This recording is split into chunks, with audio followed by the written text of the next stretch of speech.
मन की गतिविधियों, होश, श्वास और भावनाओं के माध्यम से भगवान की शक्ति सदा तुम्हारे साथ है और तुम्हें बस लगातार एक साधन की तरह प्रयोग कर सके सभी कार्य कर रही है।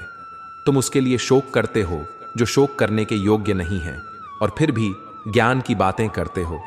बुद्धिमान व्यक्ति ना जीवित और ना ही मृत व्यक्ति के लिए शोक करते हैं। तुम अपनी पीड़ा के लिए संसार को दोष मत दो, अपने मन को समझाओ। तुम्हारे मन का परिवर्तन ही तुम्हारे दुखों का अंत है। अगर तुम अपना कल्याण करना चाहते हो तो सभी तरह के उपदेशों, सभी धर्मों को छोड़कर मेरी शरण में आ जाओ। मैं तुम्हें मुक्ति प्रदान करूंगा। सुख दुख का आना जाना सर्दी गर्मी के आने जाने के जैसा ही है, इसलिए इन्हें सहन करना सीखना ही उचित है। धर्म चाहे जो भी हो, अच्छे इंसान बनो। हिसाब हमारे कर्म का होगा, धर्म का नहीं। कृष्ण भगवान, काश तुम्हारा मोहग्रस्त होकर अपने कर्तव्य पथ से हट जाना मूर्खता है, क्योंकि इससे ना तो तुम्हें स्वर्ग की प्राप्ति होगी और ना ही तुम्हारी कीर्ति बढ़ेगी। बुरा वक्त आपको जिंदगी के उन सच से सामना करवाता है जिनका आपने अपने अच्छे वक्त में कभी ख्याल भी नहीं किया होता है। किसी दूसरे के जीवन के साथ पूर्ण रूप से जीने से अच्छा है कि हम अपने समय के भाग्य के अनुसार अपूर्ण जिएं। जीवन को भगवान से जोड़ दो, सब भगवान पर छोड़ दो। शांत रहना सही है, पर जब गलत हो तब नहीं। खुशियां मन की एक स्थिति है, बाहरी दुनिया से इसका कोई लेना देना नहीं है। जीवन न कल में है न आज में है, जीवन इस पल में है। इस पल का अनुभव ही जीवन है। हम दुनिया से कभी शांति नहीं पा सकते जब तक हम खुद अंदर से शांत ना हो। मनुष्यों को मोहमाया में पड़कर अपने कर्तव्य को नहीं भूलना चाहिए। मनुष्य की इच्छाएं अनंत है। यदि इच्छाएं पूरी नहीं होती तो क्रोध बढ़ता है और इच्छा पूरी होती है तो लोभ बढ़ता है। इसलिए जीवन की हर स्थिति में धैर्य बनाए रखे तथा इच्छाएं सीमित रखे। अगर तुम मनुष्य अपना कल्याण चाहते हो तो सभी उपदेशों, सभी धर्मों को छोड़कर मेरी शरण में आ जाओ। मैं कृष्ण तुम्हें मुक्ति प्रदान करूंगा। कर्मयोगी अपने मन और बुद्धि की शुद्धि के लिए ही अपने शरीर, मन, बुद्धि और इंद्रियों के साथ आसक्ति रहित होकर कर्म करते हैं। हे अर्जुन, मैं सर्वज्ञ हूं। मैं इस सृष्टि का रचनाकार हूं। मैं भूत, वर्तमान और भविष्य के सभी प्राणियों को तथा उनके विचारों को जानता हूं, किंतु वास्तविकता में कोई नहीं जानता है, ना ही समझता है। लोग कहते हैं अपनों के आगे झुक जाना चाहिए, किंतु सच बात तो यह है, जो अपने होते हैं वह कभी झुकने नहीं देते। परिवर्तन ही इस संसार का नियम है। यह प्रकृति है जो सभी गतियों का कारण बनती है।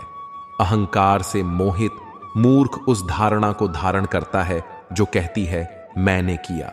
गर्मी और ठंड, सुख और दर्द की भावना इंद्रियों के अपनी वस्तुओं के संपर्क के कारण होती है। वे आते हैं और चले जाते हैं चिरकाल तक। आपको उन्हें स्वीकार करना चाहिए। पूर्ण लगन के साथ अपना कार्य करो, लेकिन उसके फल की इच्छा मत करो, क्योंकि जब आप फल की इच्छा करते हैं तब कहीं ना कहीं आप अपने कार्य में पूर्ण रूप से समर्पित नहीं हो पाते। गति के लिए चरणों पर ध्यान देना आवश्यक है, किंतु प्रगति के लिए सदैव आचरण पर ही ध्यान देना चाहिए। प्रकृति द्वारा निर्धारित कर्तव्य का पालन करते हुए व्यक्ति ने कोई पाप नहीं किया। जिसका मन उसके वश में नहीं है, उसके लिए उसका मन शत्रु के समान है। वो मूर्ख हैं जो प्रेम को बकवास कहते हैं। प्रेम इस दुनिया की जड़ है जिससे दुनिया बनी है। अपनी इच्छा की शक्ति से अपने आप को नया आकार दें। अपने आप को कभी भी स्व इच्छा से नीचा न होने दें। बुद्धिमान अपनी चेतना को एकीकृत करते हैं और कर्म के फल के प्रति आसक्ति को त्याग देते हैं। मनुष्य अपने विश्वास से निर्मित होता है। जैसा वो विश्वास करता है वैसा वो बन जाता है। मन चंचल होता है, यह इधर उधर भागता है और किसी भी कार्य की एकाग्रता का दुश्मन है। लेकिन यदि यह व्यक्ति के वश में हो जाए तो इससे अच्छा कोई मित्र नहीं है। मन को एकाग्र करना जरूरी है, बस थोड़े से प्रयास और अभ्यास की जरूरत है। मेरे लिए न कोई घृणित है और न ही कोई प्रिय, न कोई निर्धन है और न ही कोई धनी। बस जो भक्ति भाव के साथ मुझे याद करते हैं, मैं उनका हूं और वो मेरे। कृष्ण कोट्स श्री कृष्ण उन्हीं के हैं जो श्री कृष्ण के हैं। भगवान तो बस प्रेम भक्ति के भूखे हैं। जो भी उनकी भक्ति में लीन होता है, जो भी प्रेम से उन्हें याद करता है, वो सदैव उसका कल्याण करते हैं। मैं हमेशा तुम्हारे साथ और तुम्हारे आसपास रहता है। चाहे तुम कुछ भी कर रहे हो, जब भी आप कोई बुरा कार्य करते हो या अच्छा कार्य करते हो, आपको लगता है कि कोई देख नहीं रहा, तो यहाँ श्री श्री कृष्ण कहते हैं कि तुम जो कुछ भी कर रहे हो, मेरी दृष्टि सदैव तुम पर है।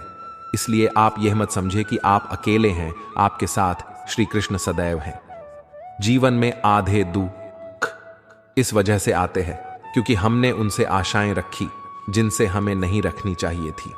भावार्थ, हम सभी मनुष्य किसी न किसी अन्य मनुष्य से बंधे होते हैं, या कहो किसी दूसरे इंसान पर निर्भर रहते हैं, और इसी निर्भरता से हमारे मन में उम्मीद और आशाएं बानी रहती है कि हमारा कोई मदद कर देंगे। परंतु कई बार हम गलत इंसान से आशाएं या फिर उपेक्षा कर लेते हैं, जिसके वजह से हमें कई दुख और तकलीफों का सामना करना पड़ता है। हमें ऐसे समय में धैर्य से काम लेना चाहिए। जीवन में समय चाहे जैसा भी हो, परिवार के साथ रहो। सुख हो तो बढ़ जाता है और दुख हो तो बढ़ जाता है। इस संसार में मूर्ख व्यक्ति, अधर्मी, अज्ञानी व नास्तिक प्रकृति का व्यक्ति मेरी शरण स्वीकार नहीं कर सकता। ज्ञानी व्यक्ति को कर्म के प्रतिफल की अपेक्षा कर रहे अज्ञानी व्यक्ति के दिमाग को अस्थिर नहीं करना चाहिए। अपने जीवन में कभी भी ना किसी को आनंद में वचन दे, ना क्रोध में उत्तर दे, और ना ही दुख में कभी निर्णय ले।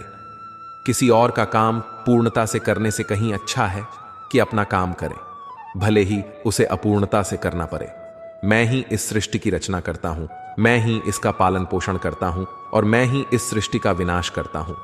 जो कुछ हुआ अच्छे के लिए हुआ, जो हो रहा है अच्छे के लिए हो रहा है, जो होगा वह भी अच्छे के लिए ही होगा।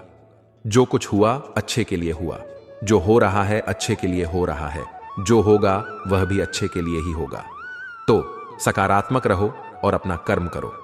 जिस प्रकार श्री कृष्णा जी ने अपने ज्ञान से राह भटके अर्जुन को सफलता प्राप्त करवाई थी, उसी प्रकार भगवान श्री कृष्ण आप सभी को अपने जीवन में आगे बढ़ने की राह दिखाए, ये हमारी कामना है। श्री कृष्णा जी के ज्ञान से आपके जिंदगी को रोशनी मिले, इसलिए और भी आपको सही मार्ग पर ले जाने में सफल रहेंगे।